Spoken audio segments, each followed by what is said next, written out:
Amém? Eu estou muito feliz de estar aqui hoje, feliz de você estar aqui também. E eu queria te convidar para a gente estar orando agora e deixando que o Senhor fale conosco do jeito que Ele quiser falar. Amém? É isso que nós estamos orando hoje. Feche seus olhos um pouquinho. Pai, nós queremos te agradecer nessa noite, te agradecer porque, em primeiro lugar, o Senhor é bom e o Senhor tem cuidado de nós, não tem deixado nada faltar, tem cuidado da nossa casa, tem nos posicionado, nos ajudado a posicionar nosso coração. E eu sei, Senhor, que o Senhor tem ainda mais para nós nesse lugar, nesses dias. Por isso, Pai, eu só te peço que eu seja hoje instrumento do Senhor, como os meus irmãos que estiveram aqui foram. E eu sei, Senhor, que essa palavra é em primeiro lugar para mim. Por isso, Espírito Santo, auxilia-nos no entendimento, na compreensão. E eu quero te pedir mais, Senhor, fere-nos com a Tua palavra. Fere-nos com a Tua palavra. A Tua palavra precisa rasgar a nossa carne. A Tua palavra precisa rasgar a nossa carne. Ela precisa entrar em lugares que muitas vezes nós não permitimos. E hoje nós nos colocamos diante do Senhor pedindo, Pai, vem sobre nós com a Tua palavra de verdade. Vem com a Tua palavra para modificar, para transformar, para fazer diferença em nós, na nossa vida ordinária. É isso que nós te pedimos em nome de Jesus. Amém? Glória a Deus. Eu queria que você abrisse comigo a Bíblia em Êxodo, capítulo 14. E eu queria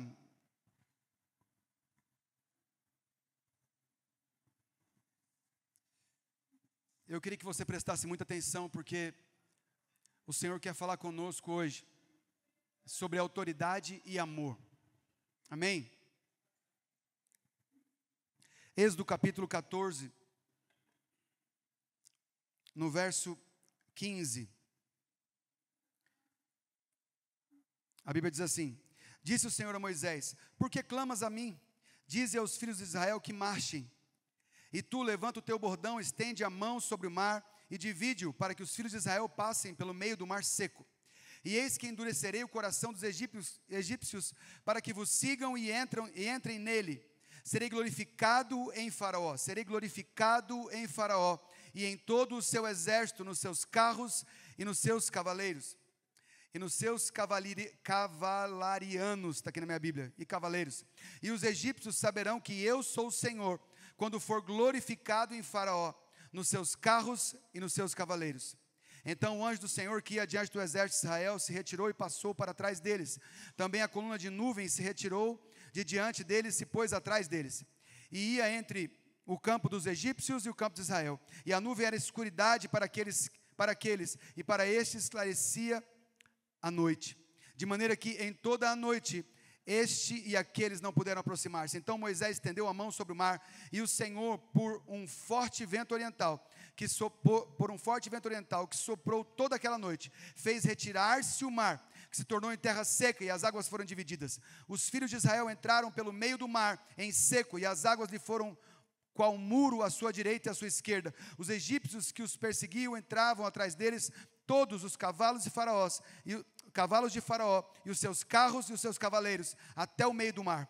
Na vigília da manhã, o Senhor, na coluna de fogo e na nuvem, viu o acampamento dos egípcios, alvoroçou o acampamento dos egípcios, e emperrou-lhe as rodas dos carros, e fê-los andar dificultosamente. Então disseram os egípcios: fujamos da presença de Israel, porque o Senhor peleja por eles contra nós. Disse o Senhor a Moisés: estende a mão sobre o mar, para que as águas voltem sobre os egípcios, sobre os seus cavalos, sobre os seus carros, sobre os seus cavalarianos. Então Moisés estendeu a mão sobre o mar, e o mar, ao romper da manhã, retomou a sua força, e os egípcios, ao fugirem, foram de encontro a ele, e o Senhor derrubou os egípcios no meio do mar, e voltando as águas, cobriram os carros e os cavaleiros de todos os exércitos de Faraó, que haviam seguido no mar, nem ainda um deles ficou.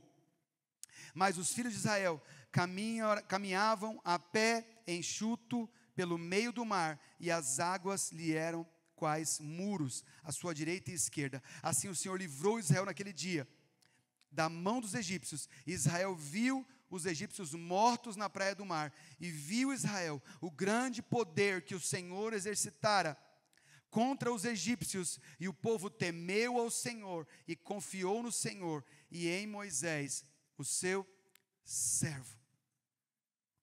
Eu fiz questão de você ler comigo esse texto, para você lembrar de algumas coisas, para você lembrar que o Senhor fez mesmo, e eles estavam lá mesmo, e eles caminharam lá mesmo, eles sentiram tudo aquilo mesmo, e por isso, porque aconteceu, eles tinham temor do Senhor, e Deus foi glorificado em Faraó. Ele foi glorificado em Faraó.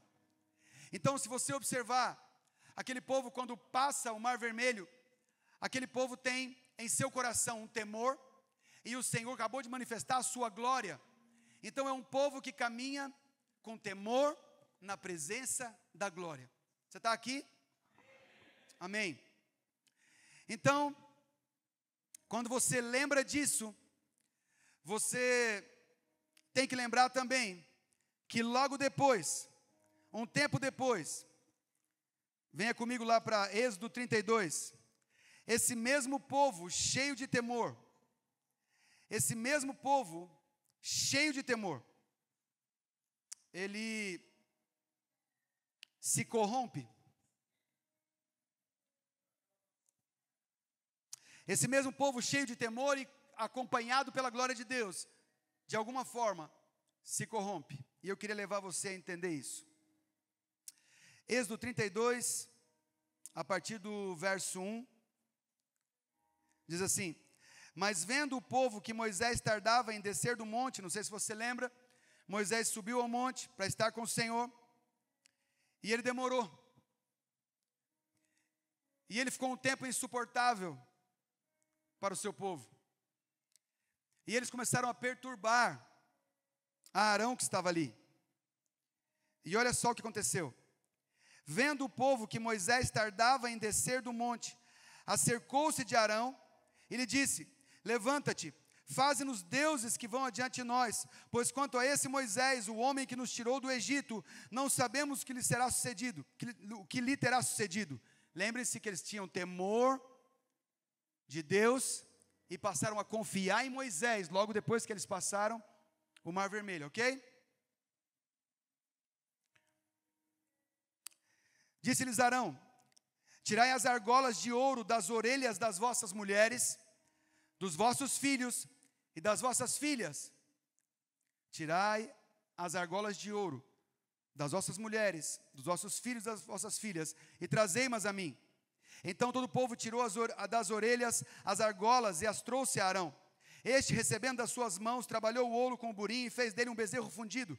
Então disseram: são esses, ó Israel, os teus deuses que te tiraram da terra do Egito?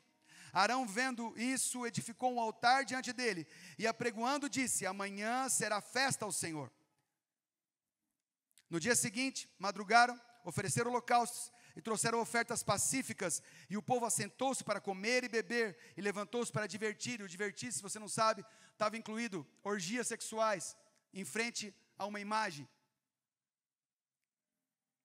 Então disse o Senhor a Moisés, Moisés não estava lá: vai, desce, porque o teu povo que fizeste sair do Egito se corrompeu, e depressa se desviou do caminho que lhe havia eu ordenado.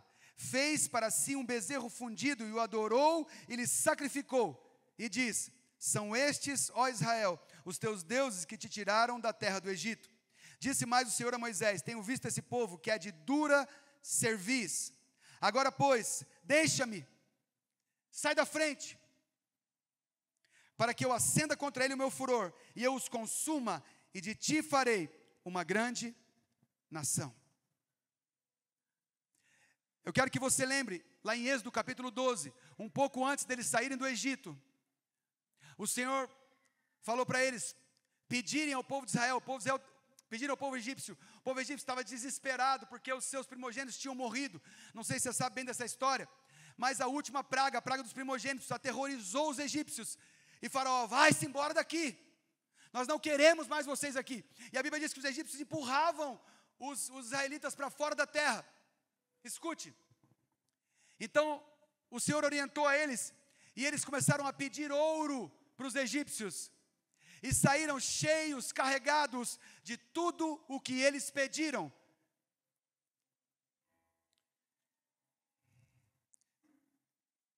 Eu quero a palavra certinha. Êxodo capítulo 12, verso 35. O povo tomou a sua massa antes que levedasse, e as suas amassadeiras, atadas em trouxas com seus vestidos sobre os ombros. Fizeram, pois, os filhos de Israel conforme a palavra de Moisés, e pediram aos egípcios objetos de prata, objetos de ouro e roupas. Eles saíram vestidos de reis egípcios, os nossos amigos israelitas. Saíram vestidos de honra. E o Senhor fez que o seu povo encontrasse favor da parte dos egípcios, de maneira que esses davam o que pediam, e eles despojaram os egípcios. Eles não chegaram a lutar com o povo egípcio, mas despojaram os egípcios.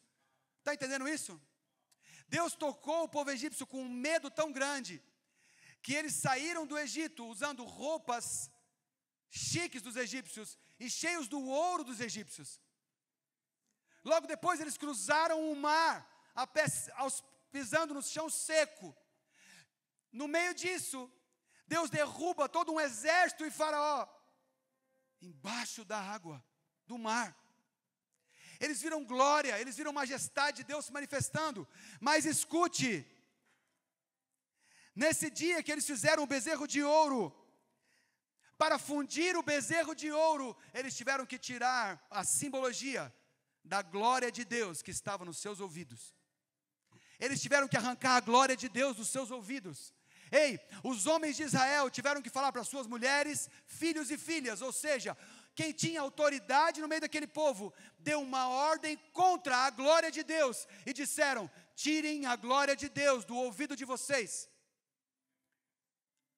Tirem os seus colares e brincos, tirem as suas argolas, não foi nem colares, tirem as suas argolas das suas orelhas, essas de ouro, de prata, essas preciosas, tire dos ouvidos de vocês, e entregue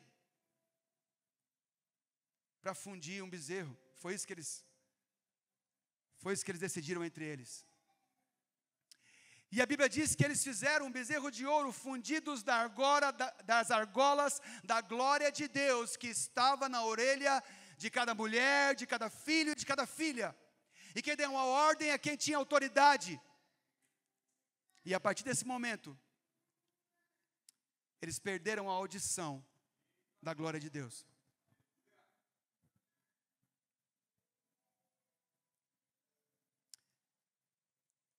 Eu tenho lido a palavra, e eu tenho lido a palavra pedindo ao Espírito Santo, eu não quero uma palavra para eu pregar. Eu quero de verdade uma palavra para eu viver. Se o Senhor quiser que eu pregue ela, me dá um esbocinho. Mas eu mostrei para o mestre da casa aqui meu esboço, e ele quase arrepiou. Meu esboço é terrível. Isso aqui é um iPad, mas na verdade ele é um caderno. Eu sou o cara dos caderninhos. E eu passei há 1 ano e pouco atrás, comecei a escrever cartas para Jesus, porque eu entendi que eu precisava expressar o que estava no meu coração escrevendo, porque eu escrevendo eu me responsabilizaria por aquilo que eu estava falando para Ele. E eu comecei a pedir para o Senhor nesses dias, Senhor, eu quero ler a Tua palavra, eu precisava que o Senhor brilhasse para mim aquilo que o Senhor quer que eu entenda. E se eu não entender, eu vou te perguntar, e eu quero que o Senhor me explique, mas explica para mim. Eu vou estudar, eu posso estudar, eu vou estudar mesmo, eu tenho estudado muito. Mas não é isso que eu estou falando, Senhor. Eu estou falando, quando o Senhor brilhar uma palavra para mim, foi o Senhor que brilhou, então o Senhor explica. E quando eu li do Senhor dizendo assim, primeiro, tiraram as argolas de ouro e transformaram em idolatria. Perderam a audição da glória. Segundo, eu os liberei para sacrificarem a mim no deserto. E ele diz no verso 8, depressa se desviou do caminho que lhe havia eu ordenado. Fez para si um bezerro fundido e o adorou, e lhe sacrificou. São esses, Israel, os teus deuses que te tiraram do Egito? Porque quando Deus moveu aquele povo, Ele moveu aquele povo com um propósito. Eles tinham uma promessa, mas ele moveu por um propósito. Eu preciso tirar vocês desse ambiente de distrações, porque eu quero que vocês me adorem. Eu quero tirar vocês desse ambiente de distrações, de sofrimentos, de lutas, de perseguições, agora, nesse momento, porque eu quero que vocês me adorem. Porque depois que vocês passarem pelo deserto, depois você lê lá em Deuteronômio, depois que vocês passarem do deserto, eu vou colocar vocês numa terra, que é uma terra de montes e vales. Não é terra que se planta como no Egito com os pés. É uma terra que você depende das águas da chuva serôdia. Você depende das águas que correm dos altos montes. Vocês vão ter que depender de mim para trazer sol e chuva. Ele não estava levando o povo de Israel para parar de sofrer, simplesmente. Ele estava levando o povo de Israel para passar por um deserto cuidado por ele, para entrar numa terra de propósito dele. E terra de propósito tem trabalho. Então não adianta nós queremos ser igreja na cidade e não querer trabalhar. Não tem como ser igreja na cidade e não trabalhar. E não colocar as mãos para fazer algo.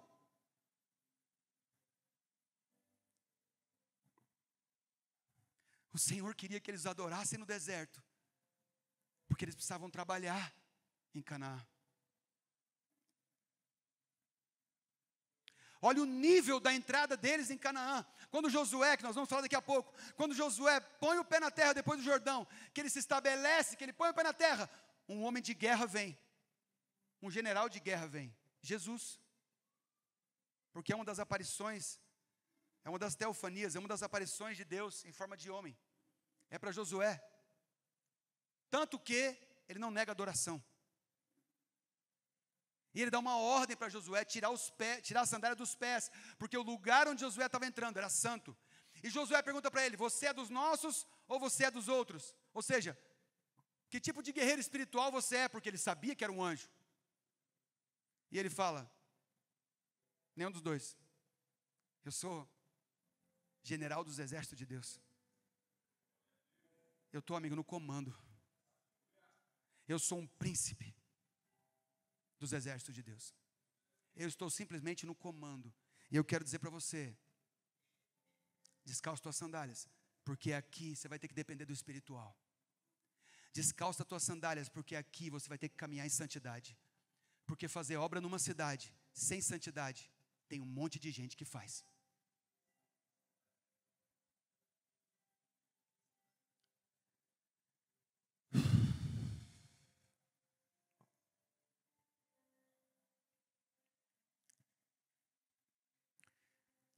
Para se tomar posse de um lugar, você precisava tirar as sandálias. Eles tiraram toda a representação do grande livramento que eles tiveram, da grande glória de Deus. Eles tiraram dos seus ouvidos. Eles passaram a andar com falta de temor. Uma igreja que olha para a cidade. Irmãos, eu não estou dizendo que não tem nada para fazer aqui dentro.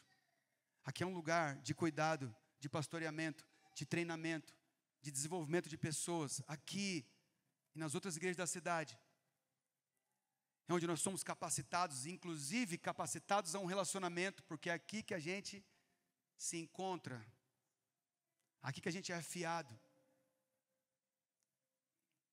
Mas nossos olhos precisam estar aonde os olhos de Jesus estão. E se você olhar para os profetas que foram para o trono, para aqueles que tiveram acesso ao trono, todos eles foram reenviados para a terra. Todos eles, Deus mandou olhar para a terra de novo. João viu tudo, não viu? João encontrou com tudo, viu toda aquela loucura, mas os seres viventes tinham olhos por dentro e por fora, glorificando a Deus. E o Senhor fala: tudo que você está vendo, escreve e manda para as igrejas. Ou seja, volta para a terra, escreve para as igrejas. Os apóstolos estavam lá, Jesus tinha acabado de ser assunto aos céus. Aparecem dois anjos, falam assim: varões galileus, o que vocês estão olhando para cima? Esse que foi, vai descer por aí também. Então o negócio de vocês é aqui. Para de olhar para cima. Ele quer ser amado no outro. Ele quer que vocês comecem a tocar pessoas.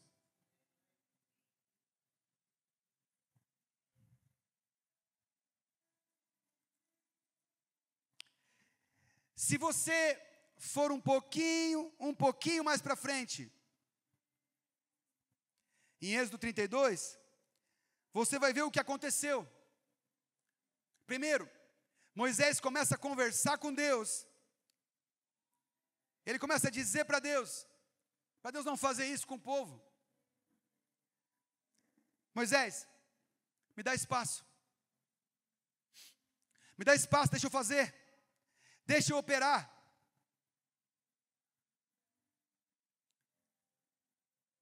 Moisés começa a negociar. Mas Deus, e eu já vou explicar, ele aceita a negociação com Moisés. Mas ele precisa cumprir justiça. Então Moisés se levanta, lá no verso 25, diz assim: vendo Moisés que o povo estava desenfreado,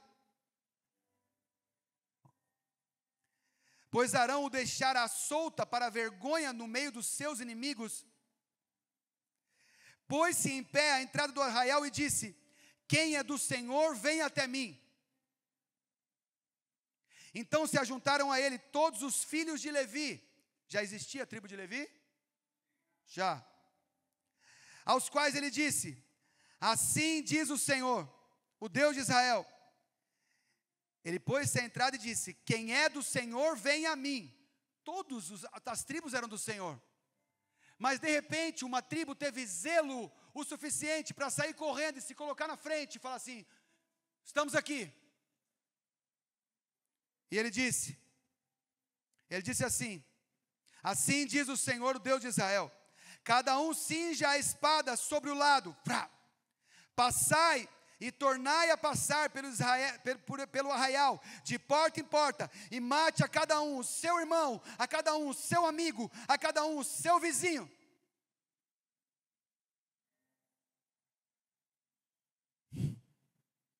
E fizeram os filhos de Levi, segundo a palavra de Moisés, e caíram do povo, naquele dia, uns 3.000 homens. Pois Moisés dissera, presta atenção: consagrai-vos hoje ao Senhor, cada um contra o seu filho e contra o seu irmão, para que ele vos conceda hoje bênção. Essa tribo foi selecionada por Deus, por um chamado, para ser uma tribo sacerdotal, não porque eram melhores que os outros, eram porque entenderam a santidade e o valor da presença, e se apresentaram e zelaram pela presença de Deus no meio do povo. Por favor, presta atenção nisso, como isso é importante. Eles zelaram por algo, eles não eram guerreiros, eles zelaram por algo. E sabe o que representou o zelo deles? Eles terem que ir na cabana do vizinho, do amigo, e matar quem se rebelou. Era para matar irmãos e filhos. Sabe o que significa isso? Eles atingiram as outras tribos matando, mas eles também mataram da sua própria tribo. Ei, príncipes, vocês matarão dos seus amigos, ou dos seus irmãos, ou seja, as outras tribos de Israel, as outras 11, e vocês matarão dos seus filhos. Eles tiveram que passar a espada em irmãos, e passar a espada em filhos, porque zelaram pelo Senhor, se tornaram sacerdotes. Eu não vou conseguir entender, você não falar comigo? Está comigo aqui? Não, tá, isso aí mesmo. Eles se tornaram sacerdotes, uma tribo sacerdotal, porque honraram presença, honraram a glória, aquilo que eles perderam, quando tiraram a glória dos seus ouvidos. Aqui eu estou falando com os gentios que se converteram a Jesus Cristo, o Filho de Deus, o Nazareno, mas eu posso usar um princípio de Deus para o seu povo Israel. Alguém aqui é descendente de judeu? Para eu saber se tem algum israelita no nosso meio? Que eu saiba não, mas com certeza tem. Mas eu quero dizer que nós, como gentios convertidos a Cristo Jesus, aqueles que seguem o caminho, que aceitaram a proposta do novo e vivo caminho, que não tem mais barreiras para Deus, que convivem na amizade com o Espírito Santo, que receberam salvação para começar algo, não é o fim da nossa vida a salvação. Nós começamos através da salvação, é o primeiro degrau. Ele te tirou do lamaçal de pecado, te colocou no reino do Filho do seu amor. Ele te tirou do lugar de medo e não te colocou no lugar de coragem, te colocou no lugar de amor. Então, nós que somos gentios convertidos a Cristo, podemos usar princípios que Ele estabeleceu para o seu povo, podemos sim usar esses princípios. Essa palavra aqui não é para um gentio, ela foi para o povo de Israel nesse tempo aqui. Mas o princípio de Deus é para mim, para você e para qualquer um. Porque tem gente querendo reformar a reforma. Depois tem gente querendo reformar a reforma e o reformador. Agora tem gente querendo mudar a Bíblia. Separar a Bíblia para os judeus, separar a Bíblia para os gentios. Não. Os princípios de Deus estão de Gênesis e Apocalipse. E eu e você fomos chamados para olhar para eles e pedir: Senhor, no meio da tua palavra, no meio do preto no branco, eu preciso que o Senhor me destaque aquilo que o Senhor quer me mostrar, aquilo que eu preciso saber, porque eu quero ser igreja na cidade, e eu não quero ser de qualquer jeito, eu quero ser estabelecido como um reino sacerdotal nessa cidade. Você está aqui? Esse povo foi estabelecido assim, escute por favor, esse povo foi estabelecido assim. Então os levitas entraram no lugar de identidade. Tanto é que não sei quanto você sabe disso, mas quando as terras foram separadas, e por isso o nosso filho chama Levi, não é porque é um nome bonito apenas, é porque Levi significa a sua porção é o Senhor. A tribo de Levi não recebeu terra nenhuma, ela era sustentada pelas outras tribos. E o melhor, não era sustentada com o resto, era com o melhor, porque era Deus que sustentava eles. Porque Deus continua fazendo do mesmo jeito, sustentando pessoas com pessoas. Ele continua colocando recursos na tua mão que não são teus. Você está achando que são teus, não são teus, porque você foi levantado para sustentar pessoas. Tem parte do recurso que está na sua mão, que você está retendo, que está proibindo Deus de te encher de riquezas e de bênçãos. Aliás, tem projetos que você pensa que porque você está retendo o seu recurso, os projetos não estão andando. E é exatamente o contrário, você está pensando: cara, eu preciso guardar dinheiro para esse projeto. E Deus está falando assim: parte desse dinheiro nunca foi seu. Eu coloquei na sua mão acreditando que o seu coração era livre o suficiente para entregar para outra pessoa, porque esse dinheiro só está passando por você. Esse bem só está passando por você. Porque Deus ainda continua fazendo assim. Ele ainda continua usando outras tribos para abençoar uma. Porque é um princípio. Então, se você encontra alguém e sua mão coça e seu bolso começa a arder e aquele escorpiãozinho começa a te picar lá dentro, você mata ele. E fala: eu vou pegar, eu vou ajudar. Porque a Bíblia diz: se você olhar para alguém que está precisando de comida, presta atenção, e só orar por ele, e bater nas costas e mandar embora, não tem valor para o reino. Sabia disso? Irmão, vou fazer oração por você. O cara que está com fome fala: tá a hora. Ele olha assim: mais um crente orando por mim. Agora fala assim: irmão, eu vou pegar você agora, nós vamos ali almoçar. E você começa a ouvir o coração dele e abrir seu coração para ele. Aí, pode ser que seja a oportunidade dele conhecer Jesus. Se não for, ele já conheceu Jesus. Por quê? Porque as pessoas que você encontra no ponto de ônibus, no metrô, no seu trabalho, na escola, na sua rua, elas têm um alvo no peito. Sabe aquele alvo de dardo? Elas têm um alvo no peito. E você foi chamado para levantar seus olhos e falar assim: qual deles, Jesus, o Senhor quer tocar hoje? E é só você chegar perto e dizer assim: oi, meu irmão, tudo bem? Como é que você está? Tudo jóia? Cara, você crê em Deus? É, mais ou menos. É porque é o seguinte, cara, eu estava andando e pedindo para Deus mostrar quem era o alvo dele hoje. E Ele me mostrou você. Eu estou aqui com R$100 no meu bolso. Eu queria primeiro te abençoar com R$100, para você saber que é Deus que falou comigo, que eu não tenho apego nenhum. Falei de dinheiro, já complica a situação na conversa. Eu vou te abençoar com esses R$100 aqui, eu queria só que você me ouvisse, eu não estou te comprando não. É que Deus mandou te entregar esse dinheiro. Ei, eu e esse cara aqui, lembrou? A gente olha pelas portas da cidade, e a gente no caminho começou a falar a respeito dos suicídios na cidade de Brasília, da loucura que estavam os relacionamentos da família, tudo que estava acontecendo de errado com as famílias da nossa cidade e de outras cidades do DF. Quando nós chegamos no ponto da gente orar, é uma ponte, a porta oeste da cidade, fica lá na saída para Águas Lindas, no clube da Caesb ali, e a gente ora embaixo de uma árvore ali, e eu e o Edson fomos chegando, e começamos a orar. A gente levanta um altar de adoração nas portas da cidade, a gente tem uma equipe que faz isso. E aí, começamos a orar, e chegou um cara baixinho, cabelo preso, cheio de tatuagem, meio velho, assim, com a cara assim de, já meio acabadinho, né? Mas ele já foi playboy, que ele já foi assim, né? A gente já sabe que ele já mandou em algum lugar, mas ele estava meio destruidinho.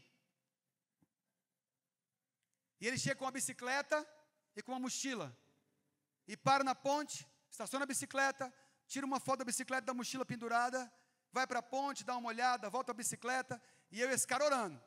E ele o homem é da polícia, né? Eu olhando de olho fechado, ele assim, ó. Eu já vi que ele estava olhando demais, e falei, ixi. Aí, a gente vinha falando sobre suicídio. Quando nós terminamos, ele foi chegando, a gente, tudo bem, irmão? Ele falou assim, não, não está nada bem, não. Eu falei, não está bem, cara? Ele falou, não. Aí o Edson empolgou. Cara, você conhece Jesus? A gente queria falar de Jesus para você. Ele, não me vem falar de Jesus. Eu já fui de igreja, eu já conheço esse Jesus aí, eu não quero saber desse Jesus, não. Eu entendi. Eu falei, não. Não é o Jesus das igrejas, não. Aí ele, não. Eu falei, não, é o Jesus de Deus, é o Filho de Deus, nós estamos querendo falar para você. Aliás, tudo que nós falarmos aqui para você hoje, que nós fizermos aqui hoje, nós somos de Deus, nós viemos em nome de Jesus. Nós não queremos seu telefone. Essa conversa vai acabar aqui, nós não queremos saber quem você é, nós nunca mais vamos nos encontrar provavelmente. Então esquece da gente te ligar, convidar para um culto, te pedir um dinheiro. Não foi? Agora o que está acontecendo, cara? Você diz que não está tudo bem? E eu tinha ido pregar na Sena, tipo uns 15 dias antes, e recebi lá uma oferta, e pus essa oferta no meu bolso. Quando eu cheguei em casa, eu falei, Renata, metade da oferta é sua, metade é minha. E eu fiquei com a metade na minha carteira. Hã? Não, ela gastou dela rapidinho. A minha ficou na carteira. E eu ia abastecer o carro, não consegui usar esse dinheiro. Eu queria comprar um negócio, não consegui usar esse dinheiro. Eu falei, ai Jesus, o que o senhor quer com esse dinheiro? Será que ele não é meu? Eu comecei a zelar pelo dinheiro. 5 notinhas de 5 tinha assim. Aí já revelei a oferta. 5 notinhas de 50. Tinha 5 notinhas de 50 guardadinhas assim. E eu olhando aquelas notinhas bonitinhas, eu doido para gastar. Mas começou a me dar um zelo por esse dinheiro. Eu falei, meu Deus, esse dinheiro não é meu, esse dinheiro não é meu.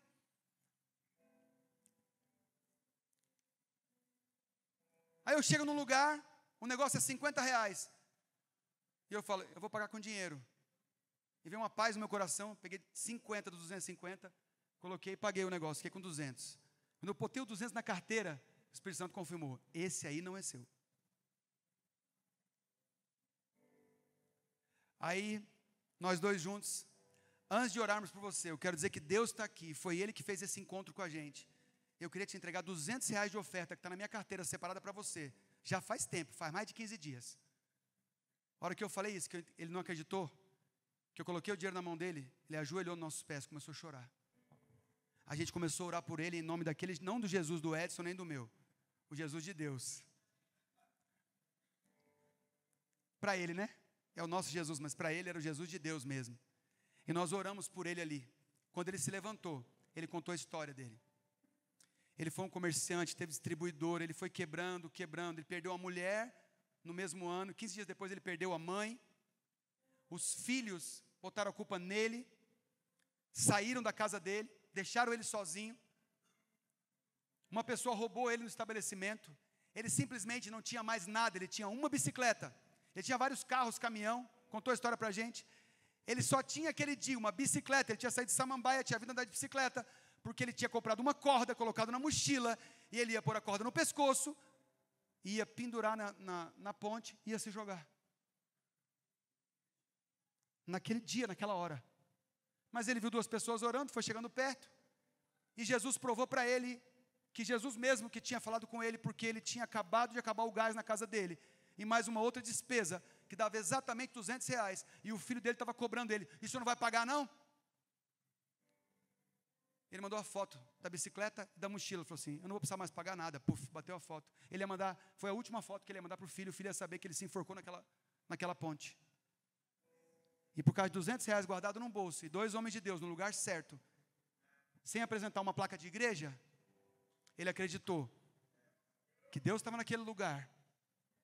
E R$200 comprou a vida de um homem. R$200.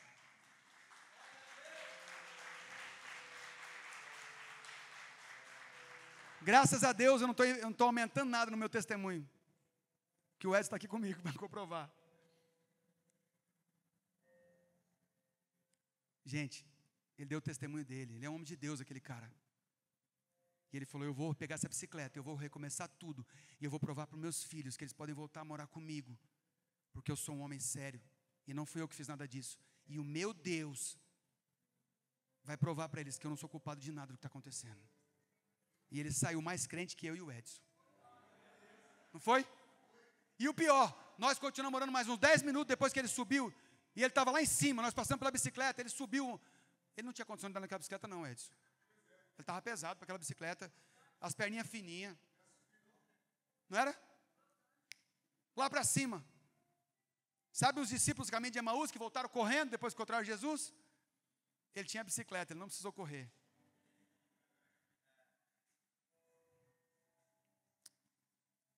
Eu quero voltar com você só para entrar num lugar aqui que é muitíssimo importante. Venha comigo no mesmo Êxodo capítulo 28. Presta muita atenção. Eu estou terminando já. Essa é a última parte dessa palavra. Mas eu queria que você prestasse de verdade, prestasse muita atenção.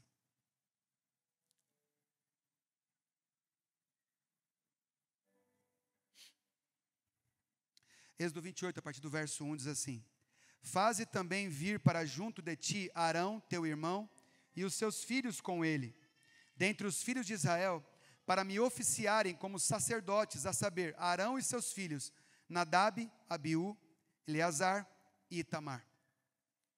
Farás vestes sagradas para Arão, teu irmão, para glória e ornamento. O que está escrito na sua Bíblia? Para glória e esplendor. Para o quê? Olha só, tem versão que está para dignidade e honra. Só tem um que é digno. Eu gosto dessa tradução também.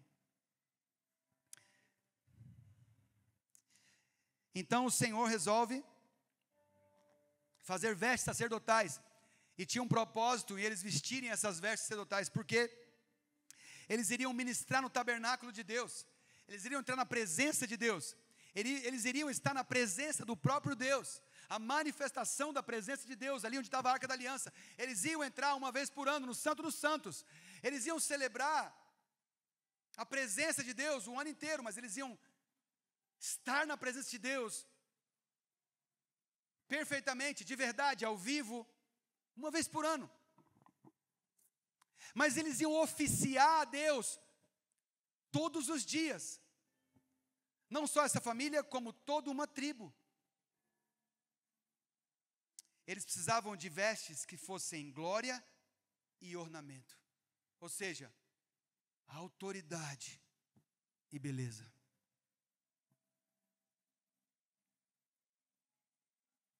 Então ele explica as vestes sacerdotais, e é disso que nós vamos falar só nesse finalzinho agora. Falarás também a todos os homens hábeis em que enchi o espírito de sabedoria, que façam vestes para Arão, para consagrá-lo, para que me ministrem o ofício sacerdotal. As vestes, pois, que farão são estas: um peitoral, uma estola sacerdotal, uma sobrepeliz, uma túnica bordada, mitra e cinto. Farão vestes sagradas para Arão, teu irmão, e para os seus filhos, para me oficiarem como sacerdotes. Tomarão ouro, estofa azul, púrpura, carmesim e linho fino. E farão a estola sacerdotal de ouro, estofa azul, e púrpura, e carmesim, e linho fino retorcido, obra esmerada. Terá 2 ombreiras, presta atenção, terá 2 ombreiras que se unam às suas extremidades, e assim se unirá. E o cinto de obra esmerada, que estará sobre a estola sacerdotal, e será de obra igual, da mesma obra de ouro, estofa azul e púrpura, e carmesim, e linho fino retorcido. Tomará 2 pedras de ônix, e gravarás nelas os nomes dos filhos de Israel, 6 de seus nomes numa pedra, e 6 de seu nome noutra pedra, segundo a ordem do seu nascimento, conforme a obra do lapidador, como lavores de sinete, assim, Gravarás 2 pedras com os nomes dos filhos de Israel, engastadas ao redor de ouro a farás, e porás as 2 pedras nas ombreiras da estola sacerdotal, por pedras de memória aos filhos de Israel. E Arão levará os seus nomes sobre os ombros, sobre ambos os ombros, para memória diante do Senhor. Farás também engastes de ouro e 2 correntes de ouro puro, obra de fileira as farás, e as correntes de fileiras as prenderá nos engastes. E fará também um peitoral do juízo, de obra esmerada, conforme obra de estola sacerdotal farás, de ouro, estofa azul, púrpura, carmesim, linho fino retorcido farás. Quadrado e duplo será, de 1 palmo de comprimento, e de 1 palmo de sua largura. Colocarás nele engastes de pedras, com 4 ordens de pedras. As ordens serão, taranã, taranã, taranã. Todas elas. Espera aí que eu quero um texto muito específico aqui.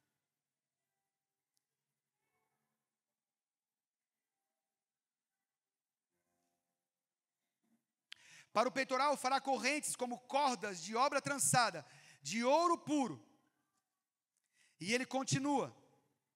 Também farás do peitoral 2 argolas de ouro, e aporás 2 argolas na extremidade do peitoral, e colocarás suas correntes nas 2 argolas, nas extremidades, as 2 pontas da corrente. Prenderás os 2 engastes e porás nas ombreiras. Presta atenção, por favor. E as porás nas ombreiras da estola sacerdotal na frente dele. Farás também argolas, e colocarás na parte inferior. E ele está dizendo, ele explica direitinho. Terão ombreiras sobre os ombros e um peitoral no meio. Nesse peitoral, cada conjunto de pedras representam as 12 tribos de Israel. Versículo 21. As pedras serão conforme o nome dos filhos de Israel, 12, segundo os seus nomes. Serão esculpidas como sinetes, cada um com o seu nome, para as 12 tribos. Então olhe, na ombreira, do lado, tinha uma pedra com os nomes de Israel, nome de 6 tribos.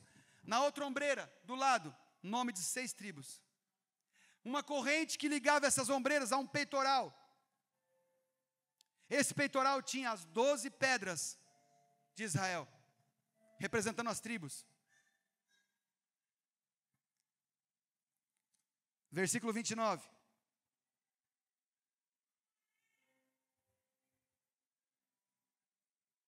Assim Arão levará os nomes dos filhos de Israel no peitoral de juízo sobre o seu coração, quando entrar no santuário, para memória diante do Senhor continuamente. Também porás no peitoral do juízo, Urim e Tumim, 2 pedras, para que estejam sobre o coração de Arão, quando entrar perante o Senhor. Assim, Arão levará o juízo dos filhos de Israel sobre o seu coração, diante do Senhor, continuamente. Quando eu li essa parte, o Senhor brilhou esse texto para mim. Eu falei, Senhor, eu não estou entendendo, eu preciso que o Senhor fale comigo. Eu não consigo entender. Ele falou, ombreiras representam autoridade. Só os sacerdotes poderiam carregar a arca. E eles carregavam aonde? Nos ombros. Toda a autoridade do povo de Israel, toda a glória do povo de Israel, todo o poder do povo de Israel, aquela arca que representava para os povos que eles estavam chegando, aquela arca brilhando no meio do sol, o sol batendo naquela arca de ouro, de 50 centímetros, de largura, mais 50 de altura. Era uma caixinha desse tamanho. Só que ela era de madeira de acácia, que representa toda a nossa humanidade. E ela era banhada de ouro por dentro e por fora, que representa o revestimento de Deus por dentro e por fora. O que nós somos, nosso testemunho interno, e o que nós representamos, nosso testemunho externo. E quando eles andavam com essa arca que representava a autoridade de Deus, eles andavam com ela sobre os ombros, e quem andava com a arca sobre os ombros era gente que tinha autoridade de Deus, gente que andava com vestes reais, gente que andava revestido de pedras preciosas, e duas pedras que na hora de julgar, uma brilhava ou a outra brilhava. Eles andavam com vestes sobrenaturais, e as ombreiras representavam a autoridade, mas o peitoral representava gente.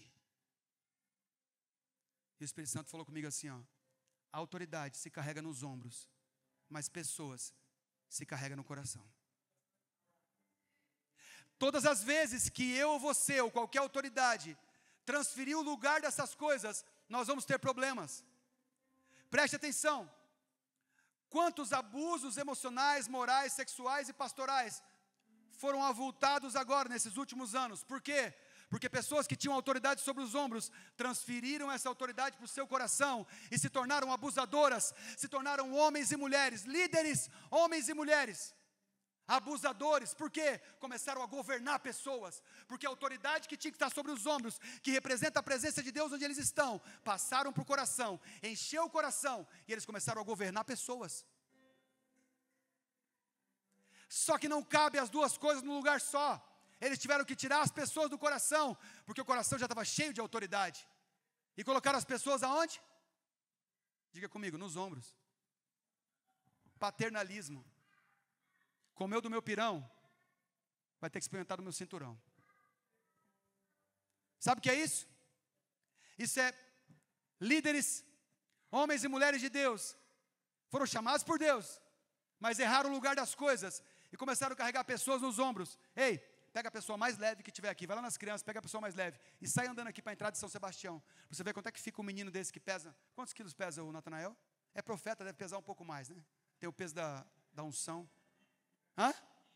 15 de corpo humano, mas deve pesar uns 60 com a unção.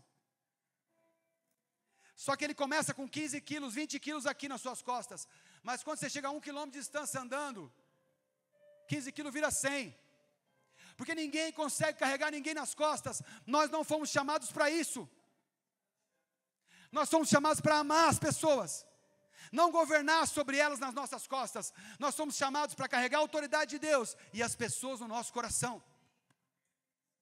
Eu e você fomos chamados para isso. Você chega no seu trabalho, as pessoas daquele trabalho precisam estar no seu coração, porque a autoridade de Deus está nos seus ombros. Se as pessoas estiverem no seu coração, você vai poder exercer autoridade onde você está. Eu não estou falando de pastor de igreja só, não. Eu estou falando de vida comum, ordinária. Chega no seu ambiente de trabalho e pede: Senhor, me dá amor por essas pessoas, eu quero colocá-las no meu coração. Você vai ver o nível de autoridade que Deus vai te dar sobre os seus ombros naquele lugar, porque amor por pessoas atrai a autoridade de Deus.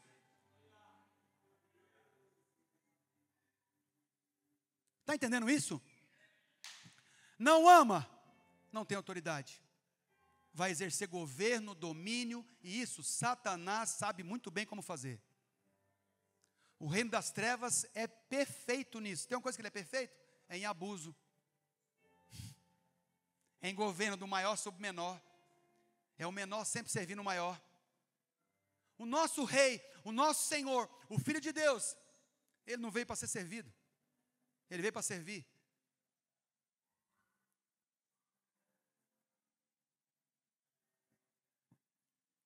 Trocou o lugar, perdeu a autoridade.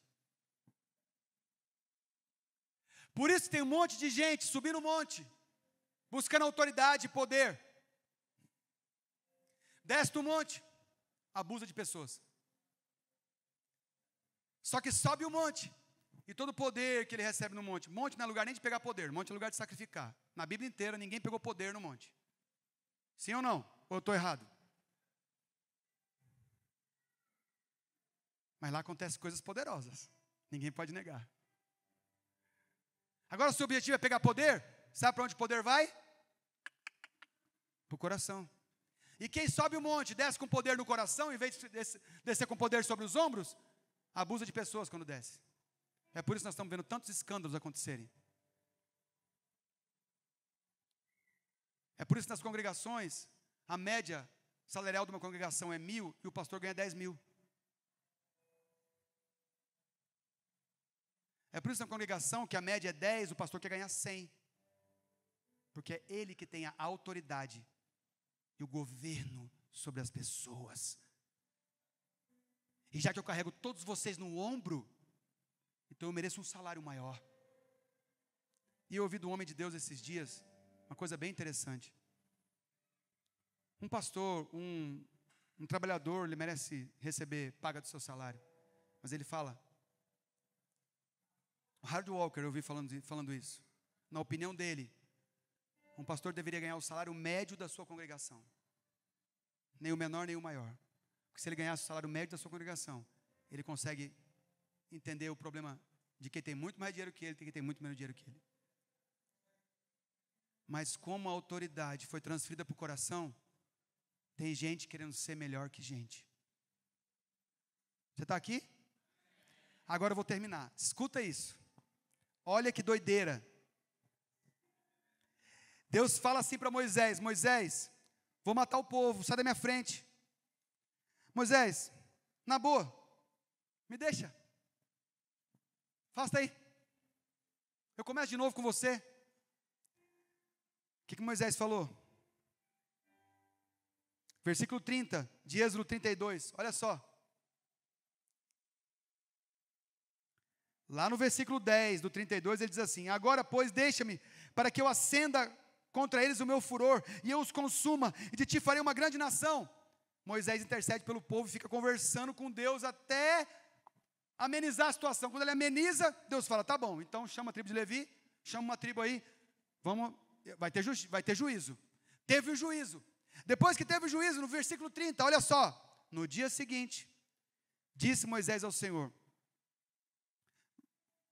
disse Moisés ao povo: ei povo, vocês que sobraram, vós cometestes grande pecado, agora porém subirei ao Senhor, e porventura farei propiciação pelo vosso pecado. Olha que propiciação Moisés decidiu fazer no seu coração. Tornou Moisés ao Senhor e disse: ora, o povo cometeu grande pecado, fazendo para si deuses de ouro. Presta atenção. Agora, pois, perdoa-lhe o pecado. Se o Senhor não quiser perdoar, então, risca-me, peço, do teu livro que escreveste. Então disse o Senhor a Moisés: riscarei do meu livro todo aquele que pecar contra mim. Moisés, não tenho nada contra ti, amigo. Eu tenho contra o teu povo. Moisés, não, o teu povo. Não, ele, o teu povo. Então disse, aí, 34, vai pois agora e conduze o povo para onde te disseste, eis que o meu anjo irá diante de ti, porém, no dia da minha visitação, vingarei neles o seu pecado. Feriu, pois, o Senhor ao povo, porque fizeram o bezerro que Arão fabricava, confirmando o que foi ferido aqui. Eu quero te perguntar, quem era Abraão para não deixar Deus fazer alguma coisa? Moisés. Quem era Moisés para não deixar Deus fazer alguma coisa? Ele era amigo de Deus. Ele não sei o quê. Que voz era essa que Moisés tinha? Que convenceu Deus de não matar o povo? Que convencimento foi esse? Eu fiquei nessa questão um tempão e perguntei: Senhor, de novo, eu preciso que o Senhor me revele. É para mim esse troço.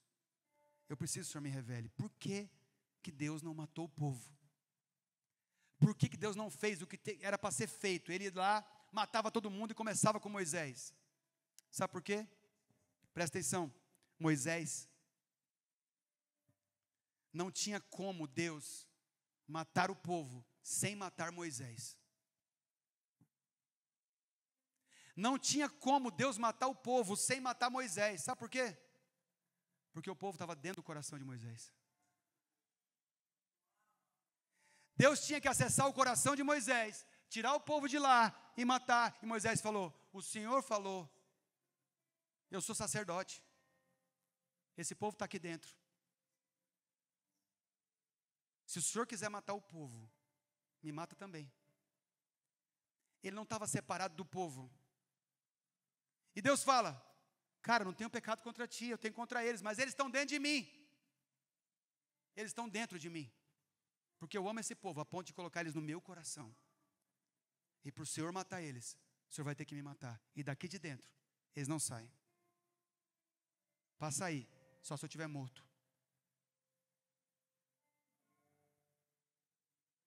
Amar um povo rebelde daquele.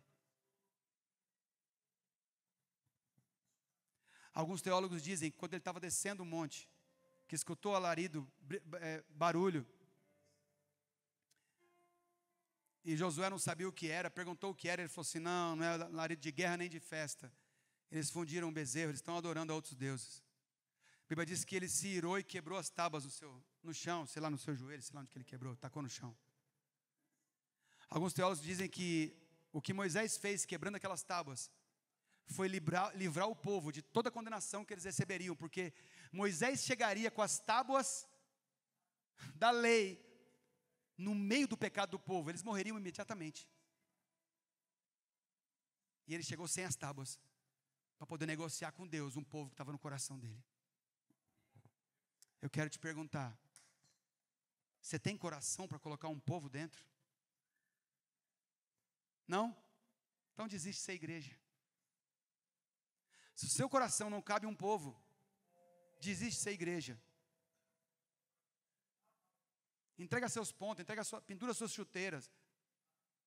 Joga o paninho no meio do ringue, para dizer que você não aguenta mais lutar.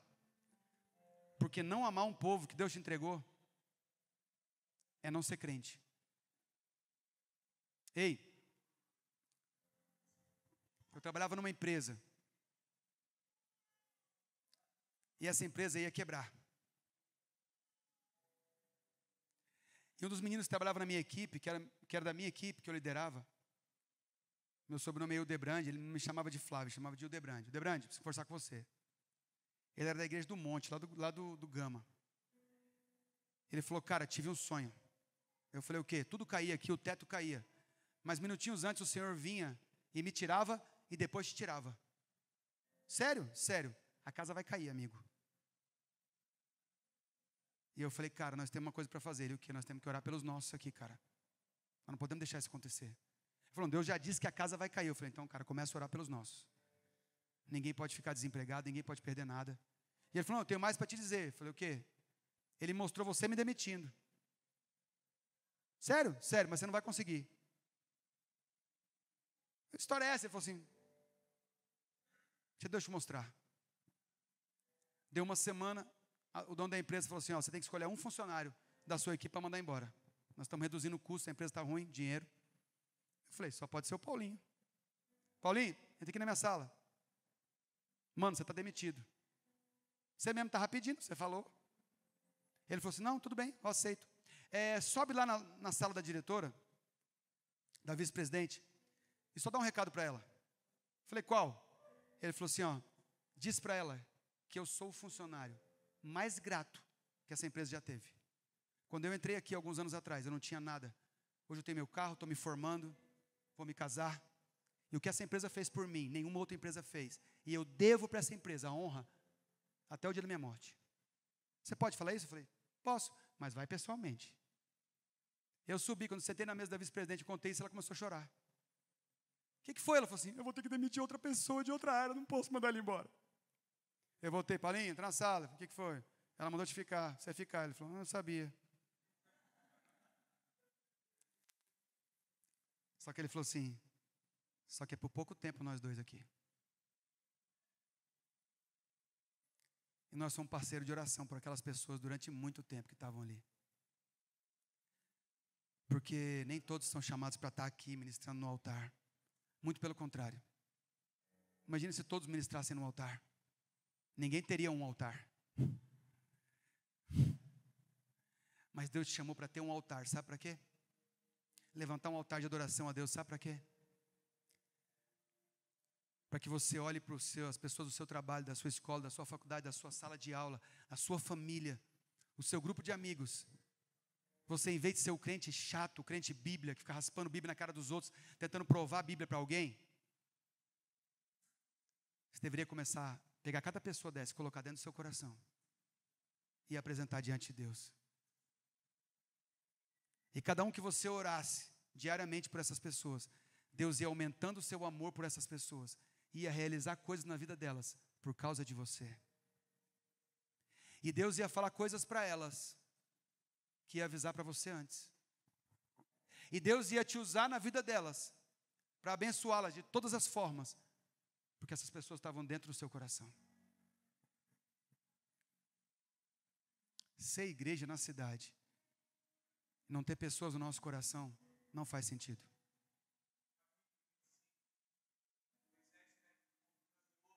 Sim.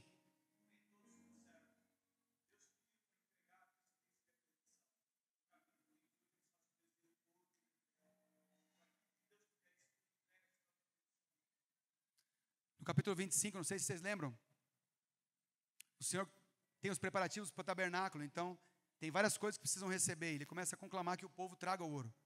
E nem todos trouxeram ouro. Nem todos trouxeram as ofertas.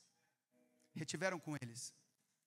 E o pastor está lembrando aqui, parte desse ouro entregue para os bezerros, era ouro que eles retiveram do Senhor.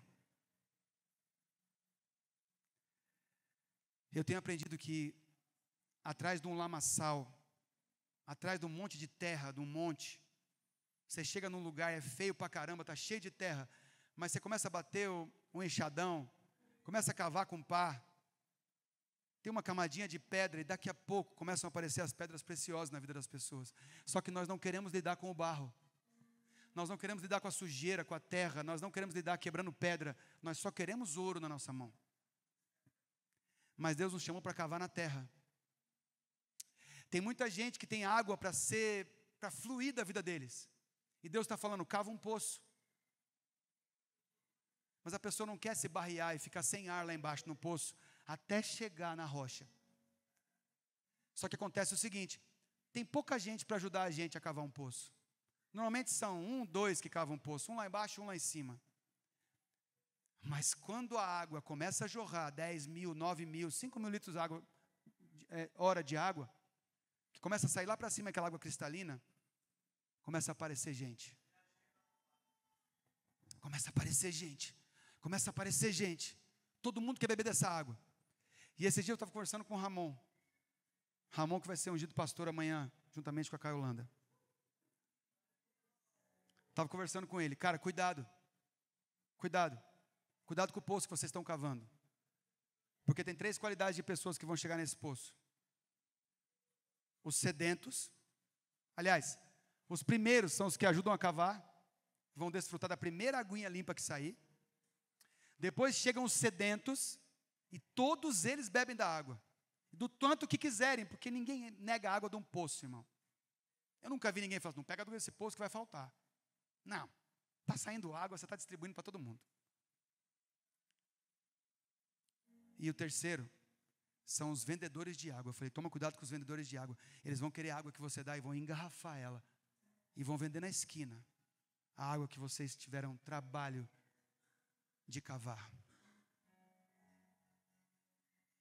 Por isso que as pessoas precisam estar no nosso coração. Senão a primeira coisa errada que alguém faz, a gente quer chutá-las da presença da gente. Porque elas não estão no coração, elas estão nos ombros, elas são pesadas demais.